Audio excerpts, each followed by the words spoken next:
पिछले मेरे लेक्चर में आपने देखा था क्वांटम मैकेनिक्स में मैंने अभी तक जो 2 लेक्चर्स डाले हैं जिसमें मैंने बताया था कम्यूटेशन के बारे में। अब अगला मैं कम्यूटेशन के बाद आने वाला हूँ क्वांटम में एक बहुत इंपॉर्टेंट टॉपिक है आइगन प्रॉपर्टीज के बारे में। आपने आइगन वैल्यू का नाम सुना होगा, आइगन फंक्शन का नाम सुना होगा, आइगन ऑपरेटर का नाम सुना होगा। ये सब क्या चीज है, आइगन है क्या चीज? तो आइगन प्रॉपर्टीज को समझने के लिए हमको इस कंडीशन को ध्यान देना पड़ेगा। ये एक कंडीशन है।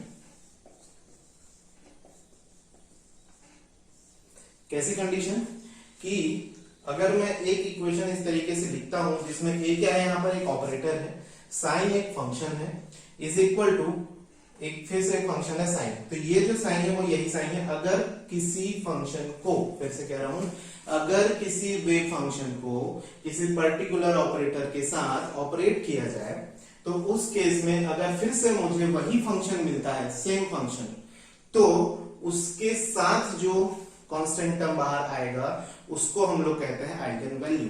फिर से समझाता हूं, एक ऑपरेटर है, जब ये इसको ऑपरेट करेगा तो ऑपरेट करने के बाद सेम फंक्शन फिर से मिलता है तो ये कहलाएगा आइगन फंक्शन। ओके, अब जब ये आइगन फंक्शन है तो इस फंक्शन को ऑपरेट करने वाला ऑपरेटर क्या कहलाएगा, आइगन ऑपरेटर। तो ये होता है आइगन ऑपरेटर। वहीं पे जब ये फंक्शन आइगन फंक्शन है और ये ऑपरेटर आइगन ऑपरेटर है तो इस केस में ये पार्ट जिसमें फंक्शन का कोई भी वेरिएबल नहीं होगा, एक डिफरेंट कांस्टेंट पार्ट है, इसको हम लोग बोलते हैं आइगन वैल्यू। ठीक है, अगर हम इसको देखते हैं किसी एग्जांपल के थ्रू से समझने की कोशिश करते हैं। जैसे कि मेरे पास एक एग्जांपल है फर्स्ट। सपोज एक ऑपरेटर है dy dx और जो फंक्शन है वो है e to the power bx। ठीक है, तो इस केस में हमको देखना है कि ये फंक्शन आइगन फंक्शन है कि नहीं है, ये ऑपरेटर आइगन ऑपरेटर है कि नहीं है, और इसका अगर ये दोनों आइगन ऑपरेटर और आइगन फंक्शन है तो आइगन वैल्यू क्या होगी। तो सबसे पहले हम इसको सॉल्व करते हैं। तो सॉल्व करने के लिए क्या करेंगे, इसी कंडीशन में रखना है तो ऑपरेटर देन फंक्शन। तो ऑपरेटर क्या अपना dy dx, फंक्शन क्या है e to the power dx। अब आपको पता है कि e to the power dx को किस तरीके से सॉल्व करेंगे, तो क्या होगा dy dx, e के टर्म में जो भी होता है उसका डिफरेंशिएशन होगा और ये टर्म एज इट इज आ जाएगा। तो ये हो जाएगा dx and multiplied by e to the power dx। अब हम इसको सॉल्व करेंगे तो ये क्या रहेगा, dx का डिफरेंशिएशन करेंगे, b एक कांस्टेंट टर्म है, x का डिफरेंशिएशन होगा तो ये हो जाएगा क्या, आंसर क्या होगा b, क्योंकि हो जाएगा dx बाई dx और यहां से क्या है e to the power dx। तो इस केस में आप देखेंगे इस तरीके से इसको ऑपरेट हमने जब किया तो ये जो है फिर से आ गया जो कि हमारा ओरिजिनल फंक्शन था। तो जब ओरिजिनल फंक्शन फिर से हमको मिल गया तो इसके सामने जो कांस्टेंट टर्म आई है b, इसको हम लोग बोलेंगे आइगन वैल्यू। ओके, देखिए एक बार स्क्रीनशॉट ले लीजिए।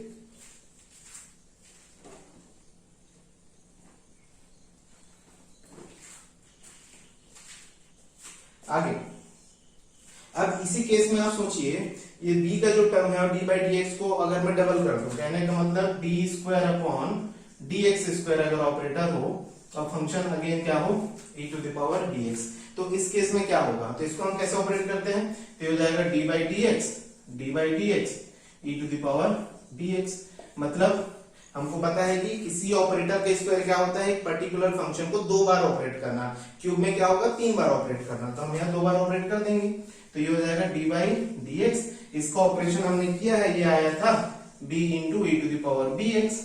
अब फिर से हमको क्या करना है, फिर से ऑपरेट करना है, b कांस्टेंट है बाहर आ जाएगा तो फिर से ऑपरेट करेंगे तो ये फिर से आएगा b e to the power bx। तो आंसर क्या आया b square e to the power bx। मतलब आइगन फंक्शन क्या आया b स्क्वायर। जब ऑपरेटर का स्क्वायर हुआ था तो आइगन वैल्यू का भी क्या हो गया, स्क्वायर हो गया। इसका मतलब इसमें एक जनरल फॉर्मूला हम लिख सकते हैं। क्या जनरल फॉर्मूला होगा कि d by dx to the power n and e to the power bx। तो इस केस में जब भी हम बात करेंगे तो आइगन वैल्यू हमेशा क्या आएगी, इस टर्म का b का, तो b to the power n और e to the power bx। तो this is eigen function and this is eigen value. Solve करना, सपोज कोई क्वेश्चन दिया है d by dx d cube by dx cube e to the power 4x। इसमें पूछा है कि what is the eigen value, तो आइगन वैल्यू आप डायरेक्ट निकाल सकते हैं इस फॉर्मूले से। तो इस टर्म में b क्या है, b क्या है 4, तो और यहाँ क्या है लिखा हुआ है n क्या है क्यूब, तो आपका आइगन वैल्यू क्या होगी, तो हो जाएगा 4 का क्यूब। कितना होगा 4 का क्यूब 64, तो 64 इज आवर आंसर। क्लियर है कि आइगन वैल्यू आइगन फंक्शन क्या चीज है, और भी हम लोग ऐसे एग्जांपल्स करते हैं जिससे आपको आइगन वैल्यू आइगन फंक्शन पूरी तरह से क्लियर हो जाएगा। देखिए सबसे पहले अब हम लोग देखना चाहते हैं, एक क्वेश्चन मैंने लिखा है if operator a is d by dx then find eigen values for following wave functions also check they are eigen function or not। तो हमको क्या करना है, कुछ साइन, मैंने 3 साइन यहाँ पे लिए हैं, 3 वेव फंक्शंस लिए हैं, मुझे इनमें चेक करना है कि d by dx ऑपरेटर के साथ वो आइगन फंक्शन है कि नहीं, और अगर आइगन फंक्शन है तो उनकी आइगन वैल्यू क्या होगी। तो सबसे पहले देखते हैं यहाँ पर, तो इस केस में हम लोग अगर इसको ऑपरेट करते हैं, ऑपरेटर क्या है d by dx, और d by dx को जब हम उनके साथ ऑपरेट करेंगे 3e to the power minus 4x, तो सबसे पहले कांस्टेंट टर्म बाहर आएगी, तो ये हो जाएगा 3d by dx, और इसको हम क्या करेंगे माइनस 4x का क्या होगा, इतने का क्या होगा डिफरेंशिएशन, और e to the power minus 4x फिर से आ जाएगा क्योंकि इसकी यही प्रॉपर्टी है e to the power minus 4x। अब आप इसको सॉल्व कर लीजिए, तो यहाँ से माइनस 4 कांस्टेंट है, बाहर होगा 3 इंटू माइनस 4, और ये क्या होगा dx upon dx e to the power minus 4x। इसके बाद क्या होगा 3 इंटू 4 माइनस 12, और ये होगा minus 12 e to the power minus 4x, क्योंकि dx बाई dx क्या हो जाएगा, कैंसिल हो जाएगा। तो यहां से इसका जो आइगन वैल्यू है वो कितना आया है माइनस 12। इसके बाद हम लोग सेकंड क्वेश्चन देखते हैं, इसमें जो फंक्शन दिया है e to the power 3x का स्क्वायर है, तो यहां पर मैं जब इसको d बाई dx के साथ ऑपरेट करूंगा तो ये क्या है e to the power 3x square. तो मुझे क्या करना होता है, जब भी ऐसा हम डिफरेंशिएशन करते हैं तो e की पावर में जो भी है उसका डिफरेंशिएशन करना है, और पूरी टर्म एज इट इज लिख देते हैं। तो चलिए करते हैं, तो ये हो जाएगा d बाई dx 3x का square into e to the power 3x का स्क्वायर। तो इसका हम लोग क्या करेंगे डिफरेंशिएशन, तो 3x का स्क्वायर फॉर्मूला आपको पता है, x to the power n मतलब क्या होता है डिफरेंशिएशन में nx to power n minus 1, तो ये 2 सामने आ जाएगा, तो ये होगा 3 इंटू 2 6, और ये हुआ 6x, यहाँ से क्या बचेगा e to the power 3x square. अब इसको हमारा जो वेव फंक्शन ये आया है, ये हमारा आंसर आया है, आपको क्या लगता है कि यहाँ पर आइगन वैल्यू क्या है और क्या ये फंक्शन आइगन फंक्शन है। तो आप देखिए जब मैंने ऑपरेटर के साथ साइन को ऑपरेट किया तो मुझे ये जो साइन सिर्फ इतना ही नहीं, अब मुझे एक और टर्म मिल गई है x की।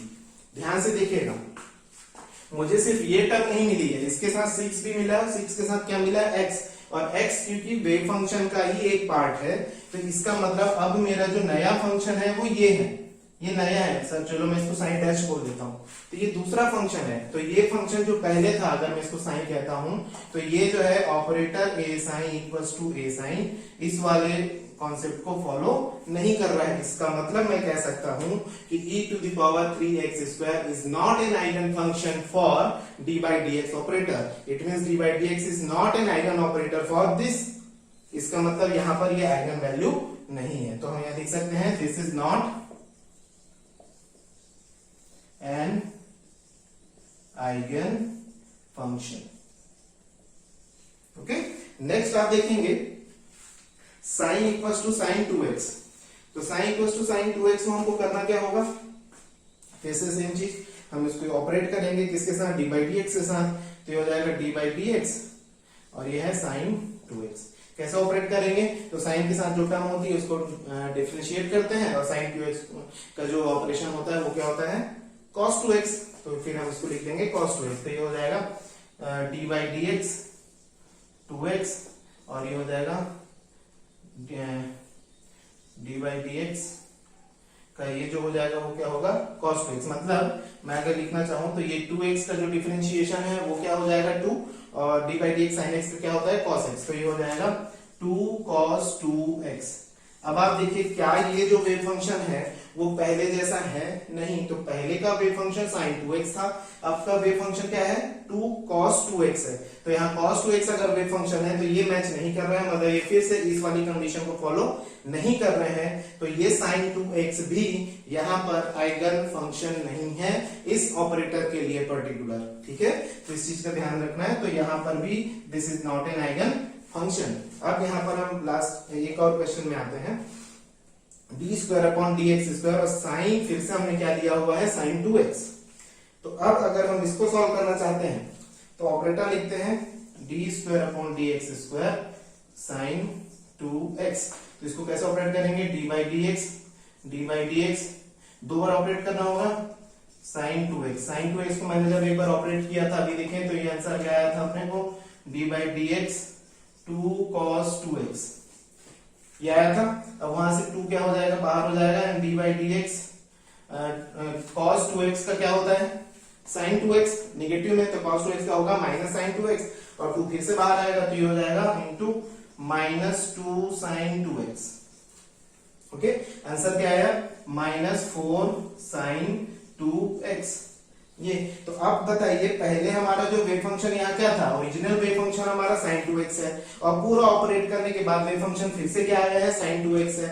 मतलब इस पर्टिकुलर ऑपरेटर के लिए sin 2x जो है यहाँ पर क्या होगा, एक आइगन फंक्शन होगा। और यहाँ पर आइगन ऑपरेटर क्या है, D square upon D x square. वहीं पर ये डी बाई डी एक्स के साथ आइगन ऑपरेटर या आइगन फंक्शन की बात नहीं थी, यहाँ पर हो रही है क्योंकि हमको ओरिजिनल वेव फंक्शन फिर से मिल रहा है। तो यहाँ -4 क्या होगा, आइगन वैल्यू होगा, ठीक है। तो ऐसे केसेस में हमको ध्यान देखना है, जब साइन एक शॉर्ट ट्रिक समझ लीजिए कि d बाई डी एक्स की पावर में n, जब भी ये n जो है एक इवन नंबर होगा तब ये sin x cos x इस तरीके के जो फंक्शन है वो क्या होंगे, आइगन फंक्शंस होंगे जब भी ये इवन होगा। लेकिन अगर ये n की वैल्यू ऑड है, जैसे d बाई डी एक्स है, या d cube by d x cube है, या d to the power 5 by d x to the power 5 है, तो उस केस में ये जो फंक्शंस है वो आइगन नहीं होंगे, आइगन फंक्शन नहीं कहलाएंगे। बट इस केस में कहलाएंगे जब ये इवन होंगे, जैसे स्क्वायर हुआ,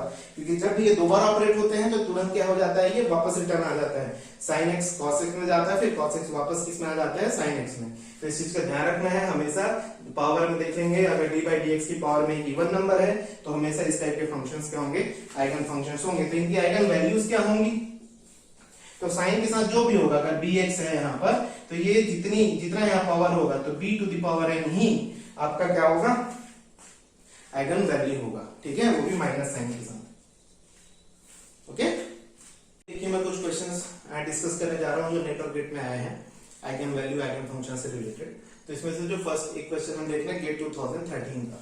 2013 में जो क्वेश्चन आया था वो ये था कि एक ऑपरेटर दिया हुआ था D square upon D x square minus 16x square, ये पूरा एक ऑपरेटर है, और यहाँ पर साइन हमारा वेव फंक्शन एक दिया हुआ था e to the power minus 2x square. अब क्वेश्चन में लिखा है कि फाइंड आइगन वैल्यू, इसका मतलब एक तो इसको शॉर्ट तरीके से बना सकते हैं, शॉर्ट ट्रिक नहीं बोलना चाहिए, एक कॉमन सेंस है इस टाइप के क्वेश्चन को सॉल्व करने के लिए। एंड दूसरा भी है कि पूरा आपको इसको सॉल्व करना पड़ेगा। तो कॉमन सेंस कैसे यूज करें, किस तरीके से हम इसको बना सकते हैं फास्ट। तो पहली बात तो ऐसा सोचिए, अगर ये बोल रहे हैं कि ये आइगन ऑपरेटर, कहने का मतलब क्या है, ये बोल रहे हैं कि ये ऑपरेटर और ये फंक्शन दिया है फाइंड आइगन वैल्यू, चेक करने नहीं बोला है, उसने बोला है कि फाइंड करना है eigen value. Eigen value find तब करेंगे जब ये आइगन फंक्शन होगा और ये आइगन ऑपरेटर होगा।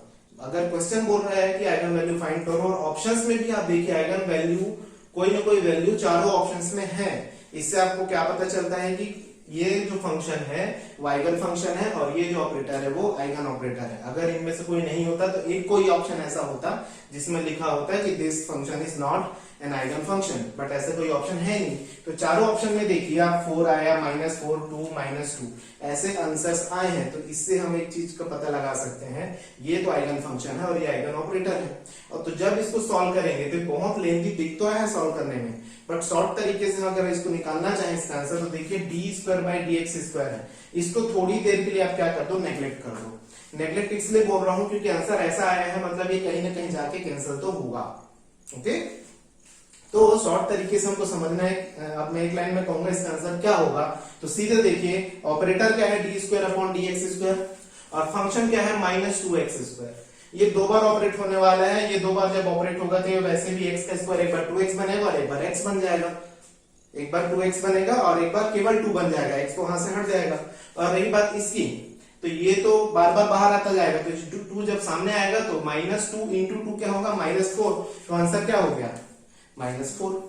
अब सोच रहे हैं कि इतना कैसे इजी हो सकता है, तो इजी इसलिए हुआ क्योंकि इसके चारों ऑप्शंस ही ऐसे दिए हुए हैं। यहाँ अगर एक ऑप्शन लिख देता कि this is not an eigen function, तब हमको पूरा सॉल्व करके देखना ही पड़ता। अभी शॉर्ट ट्रिक तभी इस्तेमाल हो सकता है जब यहाँ पर चारों जो है ऑप्शन इस तरीके से दिए हुए हैं।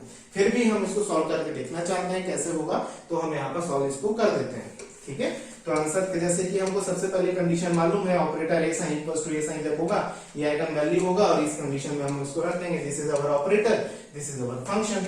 तो ऑपरेटर के साथ फंक्शन को ऑपरेट करेंगे, फंक्शन को ऑपरेटर के अंदर लेंगे, तो ले लेते हैं। फिर ये क्या हो जाएगा d² upon dx² e to the power -2x² minus 16x²। अब ये ध्यान रखेंगे, अच्छा -16x² के साथ ये मल्टीप्लाई होगा e to the power -2x²। अभी मैं सिर्फ इसको सॉल्व करना चाहता हूं, इस टर्म को। ठीक है, इस टर्म को अभी एज इट इज रहने देंगे, लास्ट में इसको फिर से ऐड कर देंगे। फिलहाल मैं केवल इसको सॉल्व करना चाह रहा हूं, तो इसको सॉल्व करते हैं हम लोग। तो क्या होगा d² बाई dx² मतलब इसको 2 बार ऑपरेट करना है, तो d by dx into d by dx e to the power -2x², यही होगा। अब e to the power -2x² को ऑपरेट करके देखिएगा, बहुत सिंपल है। तो ऑपरेट करेंगे तो क्या होगा -2x², 2 सामने आएगा, फिर x बचेगा, तो ये हो जाएगा d बाई dx, ये होगा -4x e to the power -2x²।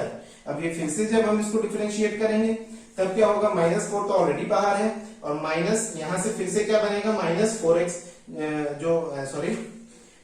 यहां से फिर से क्या बनेगा -4x, और वो कहां जाएगा सामने, तो ये हो जाएगा क्या 2 बार होगा, तो -4x और into -4x e to the power -2x²। तो ये क्या बनेगा माइनस माइनस प्लस, और ये 4 इंटू 4 16x², सॉरी मैंने यहाँ मिस्टेक कर दिया है, फिर से अब यहाँ पर जब हमको ऑपरेट करना है तो -4 तो हम बाहर ले लेंगे, लेकिन यहाँ देखेंगे यहाँ 2 फंक्शन है, एक x है और एक e to the power -2x²। तो ऐसे डेरिवेटिव्स में जब 2 फंक्शन हो तो किस तरीके से ऑपरेट करते हैं आपको मालूम होगा, तो हम उसी तरीके से इसको करते हैं। ठीक है, तो यहां से हम लोग क्या करेंगे, 2 फंक्शन है, -4 को हमने बाहर ले लिया है पहले ही। अब 2 फंक्शन ऑपरेट करते हैं, तो this is first function, then derivative of second function e to the power -2x², then क्या होगा plus second function, then derivatives of first function. तो ये तो dx बाई dx कैंसिल हो जाएगा, तो यहां से जो आंसर आएगा ये क्या होगा, इसका फिर से हम ऑपरेट करेंगे तो ये बनेगा -4x, तो ये हो जाएगा -4 और ये हो जाएगा -4x² और e to the power -2x² plus e to the power -2x²। ये 4 इंटू 4 क्या होगा 16, ये हो जाएगा plus 16x² e to the power -2x² plus e to the power -2x²। और इस सारे टर्म्स के साथ ये टर्म भी था जिसको हम लास्ट में मैंने बोला था लिखना है। ये जो वैल्यूज आई है वो केवल इतने की है, तो अगर मैं इस वैल्यू को, ये वाली जो वैल्यू है उठा के वापस यहाँ रख दूं, तो ये वाली जो टर्म आ जाएगी -16x² e to the power -2x²। मैंने बोला था कहीं ना कहीं जाके कैंसिल होने वाला है, तो ये देखिए, और ये -4 जो है ये पहले बाहर था, तो इसके साथ भी आएगा, तो ये हो जाएगा -4।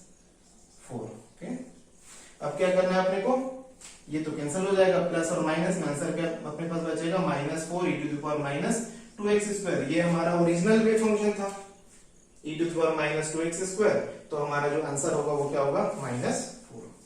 अब मैंने बताया था इसको अपन शॉर्ट ट्रिक से भी कर सकते थे, सिंपल था, पता है कहीं ना कहीं कैंसिल होगा क्योंकि आइगन वैल्यू मान के चल रहा है और ऑप्शन बहुत इजी है, ऑप्शन देख के ही पता चल रहा है कि ऐसा कुछ टर्म तो लंबे टर्म्स आने वाले हैं नहीं। तो यहाँ से सीधा सीधा आपको क्या करना था, 2 बार ऑपरेट करने का दिख रहा है तो इसको 2 बार ऑपरेट कर देंगे, इसका जो भी आएगा वही आंसर होगा। तो आंसर क्या हुआ -4। देख लीजिए एक बार, गेट 2018 में एक क्वेश्चन आया था। अब इस क्वेश्चन को मैं पढ़ के बताता हूँ क्या है ये। The spherical harmonic function gamma L M theta phi, इसके बारे में आप जानते होंगे, नहीं जानते होंगे अगली वीडियो में मैं इसको भी डिस्क्राइब करूंगा। गामा एक फंक्शन है, हार्मोनिक फंक्शन। एल एम क्या है, क्वांटम नंबर से, एल क्या है जिमुथल क्वांटम नंबर है, एम क्या है मैग्नेटिक क्वांटम नंबर है, आपको मालूम है। थीटा और एम क्या है, इनके टाउ फंक्शंस है। Is an eigen function of L x square plus L y square, ये एंगुलर मोमेंटम ऑपरेटर है। देन फाइंड आइगन वैल्यू, ये चार ऑप्शंस दिए हैं। इसको अगर एक्चुअल मेथड से सॉल्व किया जाए तो बहुत बड़ा दर्द है, इसको सॉल्व करने में बहुत टाइम लगता है, ये बहुत लेंदी प्रोसेस है। तो इस लेंदी प्रोसेस के अलावा भी एक शॉर्ट तरीका है इसको सॉल्व करने का। वो शॉर्ट तरीका क्या है, उसको दूसरे वे से हम कैसे सॉल्व कर सकते हैं वो देखिए।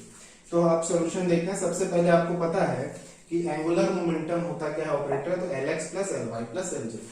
तो अगर मैं लिखना चाहूं तो एल स्क्वायर क्या होगा, तो एल स्क्वायर होता है L x square plus L y square plus L z का स्क्वायर। ये चलिए हम लोग इसको सपोज करते हैं, दिस इज इक्वेशन नंबर 1।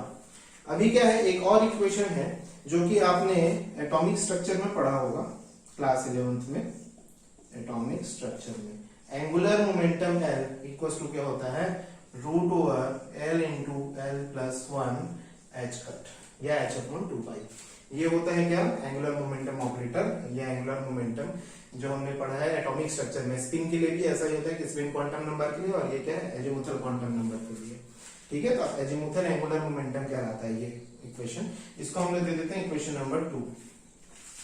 एक और इक्वेशन हम लोग जो ईएसआर में जहां पर यूज होता है, ये हमारे पास होता है एल जेड, जेड एक्सिस के लिए होता है एम एच कट। ये तीन इक्वेशन है हमारे पास। ठीक है, अब इन तीन इक्वेशन के यूज करके हमको L x square plus L y square की वैल्यू ढूंढनी है। जो भी वैल्यू आएगा वही क्या होगी, उसकी आइगन वैल्यू होगी। ठीक है, तो सबसे पहले हम लोगों को क्या करना होगा, इस इक्वेशन को देखिए, ये मुझे अलग करना है, तो ये मैं अलग कर देता हूं। L x square plus L y का स्क्वायर इक्वल्स टू क्या हो जाएगा, L square minus L z का स्क्वायर। ठीक है, एल स्क्वायर क्या होगा, यहां से एल की वैल्यू इतनी है तो एल स्क्वायर क्या होगा, इस पूरे का स्क्वायर हो जाएगा एल इंटू एल प्लस 1, और ये हो जाएगा एच कट का स्क्वायर। क्यों एच कट का स्क्वायर, क्योंकि ये रूट से बाहर है और ये रूट के अंदर है, तो इसका रूट क्या हो जाएगा, कैंसिल हो जाएगा। तो इस एल का स्क्वायर मतलब इस पूरे का स्क्वायर, तो ये एल स्क्वायर का टर्म हमने यहां रख दिया, माइनस एल जेड क्या है, तो एल जेड क्या होता है एम एच कट, ये हो जाएगा M square H cut square. अब आप ये तो पूरी तरह से सॉल्व हो ही गया। अब यहां से क्या करना है, एच कट को हम लोग क्या लेंगे, कॉमन ले लेंगे। कॉमन लेंगे तो क्या बचेगा, एल इंटू एल प्लस 1 और माइनस एम स्क्वायर, और ये हो जाएगा एच कट स्क्वायर। देखिए अगर ऐसा कोई ऑप्शन में है तो वही हमारा क्या होगा, आंसर होगा। तो ये देखिए ये हो जाएगा हमारा आंसर ऑप्शन ए। क्लियर, तो इस तरीके से ध्यान दीजिए, है तो ये बहुत लेंथी प्रोसेस, बट इसको शॉर्ट तरीके से सॉल्व कर सकते हैं। तीन इक्वेशन हमने बनाए थे, एक एंगुलर मोमेंटम का जो मेन होता है एंगुलर मोमेंटम ऑपरेटर का, दूसरा ये जो एटॉमिक स्ट्रक्चर में पढ़ा हुआ इक्वेशन है, और ये ईएसआर में जो यूज होता है L equals to M H cut. इन तीनों इक्वेशन के थ्रू हम ये डिड्यूस कर लिया हमने इसका आंसर। के बाद हम लोग देखते हैं कि नेट में भी कुछ ऐसे क्वेश्चंस हैं जो आइगन फंक्शन या आइगन वैल्यू से रिलेटेड हैं। कुछ सिंपल क्वेश्चंस भी आए हैं, उसको मैं यहाँ डिस्कस नहीं कर रहा हूँ क्योंकि बहुत आसानी से उनके आइगन वैल्यूज फाइंड कर सकते हैं और आपको जरूरत नहीं पड़ेगी। तो यहाँ पर इन क्वेश्चंस हैं जो थोड़े से ट्रिकी हैं, थोड़े से डिफरेंट है कि वो direct eigen value eigen function के इक्वेशन से डायरेक्ट सॉल्व नहीं कर सकते। तो उसको कैसे करना है, नेट जून 2016 में एक क्वेश्चन आया था, the eigen function of the Hamiltonian. Hamiltonian क्या होता है, एनर्जी ऑपरेटर है। हैमिल्टोनियन H इक्वल्स टू हो जाएगा T प्लस V। T क्या है, काइनेटिक एनर्जी, और V क्या है, पोटेंशियल एनर्जी।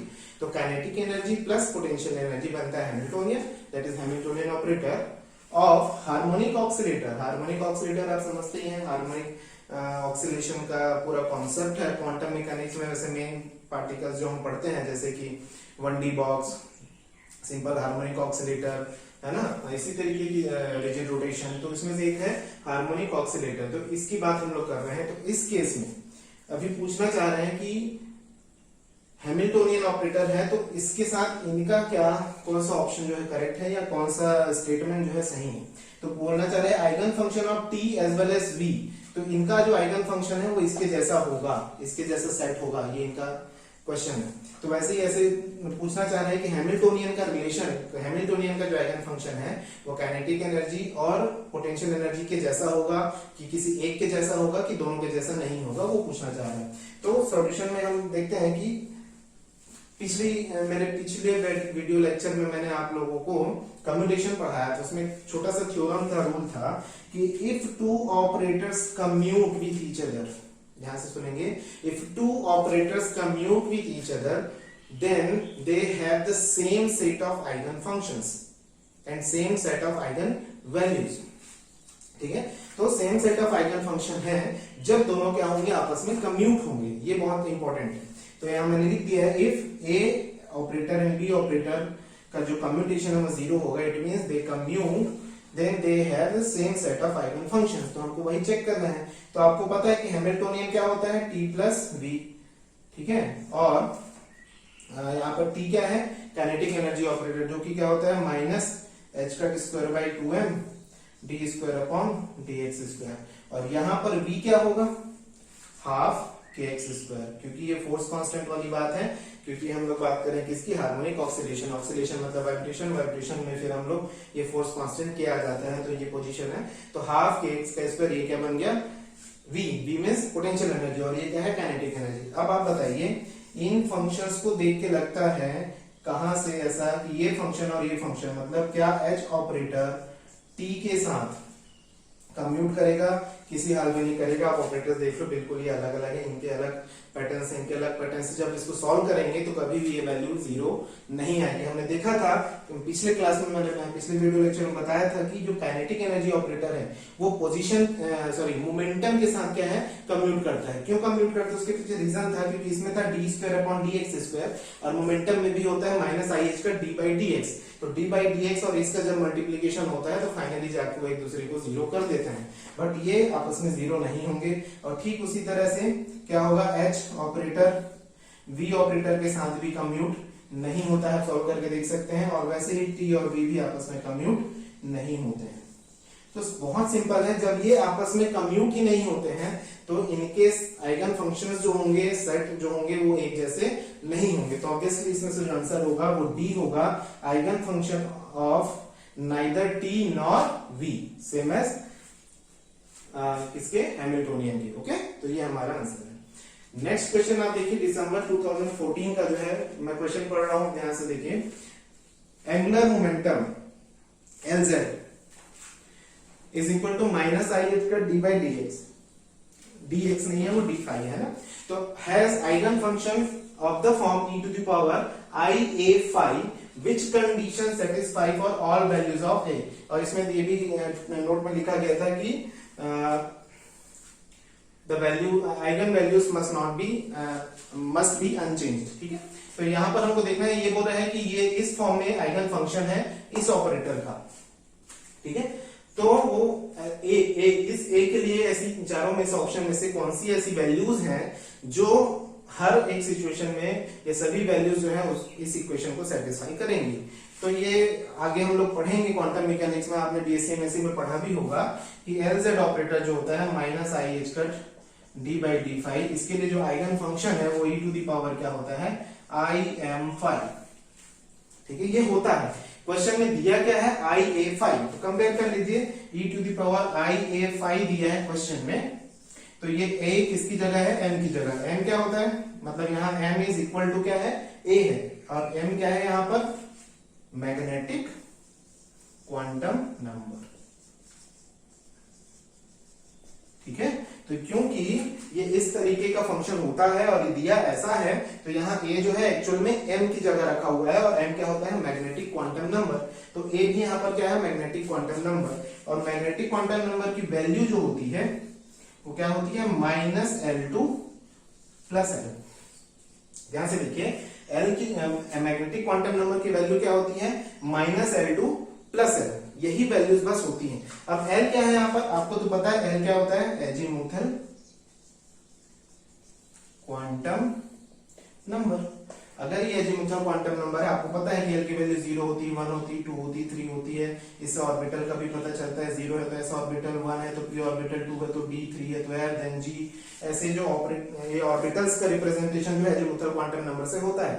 तो आप एल की वैल्यूज को देखिए, ये कैसे है, 0, 1, 2, 3, 4, ये सभी कैसे हैं, इंटीजर हैं, होल नंबर्स हैं। अगर ये सभी होल नंबर्स हैं तो m मींस a के कौन से वैल्यूज होंगे, तो a वैल्यूज क्या होंगे, माइनस, एक तो 0 हो सकता है और क्या हो सकता है, अगर 1 हुआ l तो ये होगा -1 2 +1, अगर l 2 हुआ तो ये होगा -2 2 +2। तो आप देखेंगे ये -2 से +2 मतलब माइनस प्लस -2 +-1 +-3 +-4 कुछ भी हो सकता है, 0 भी हो सकता है। और ऐसा ऑप्शन केवल एक ही है, बी, क्योंकि यहां भी फ्रैक्शन आ गया, यहां भी फ्रैक्शन आ गया, यहां भी फ्रैक्शन है, यही है जो होल नंबर को डिनोट कर रहा है। तो इसमें जो आंसर होगा वो क्या होगा, बी। ठीक है, तो इस तरीके से यहां पर नेट और गेट में आए हुए वो क्वेश्चंस आइगन वैल्यू और आइगन फंक्शन से रिलेटेड जो बहुत इंपॉर्टेंट थे वो मैंने यहाँ पर डिस्कस कर दिया है। इसके बाद अगले वीडियो में मैं आप लोगों को हर्मिशियन ऑपरेटर के बारे में डिस्कस करूंगा, आप लोगों के साथ हर्मिशियन ऑपरेटर के बारे में बताऊंगा। उनसे रिलेटेड जितने भी क्वेश्चन नेट और गेट में बहुत इंपॉर्टेंट टॉपिक है, उससे रिलेटेड जितने भी क्वेश्चन है वो सभी मैं यहाँ पे डिस्कस भी करूंगा साथ में। ठीक है, और आपको अगर ये वीडियो पसंद आई तो चैनल को लाइक एंड सब्सक्राइब जरूर करें।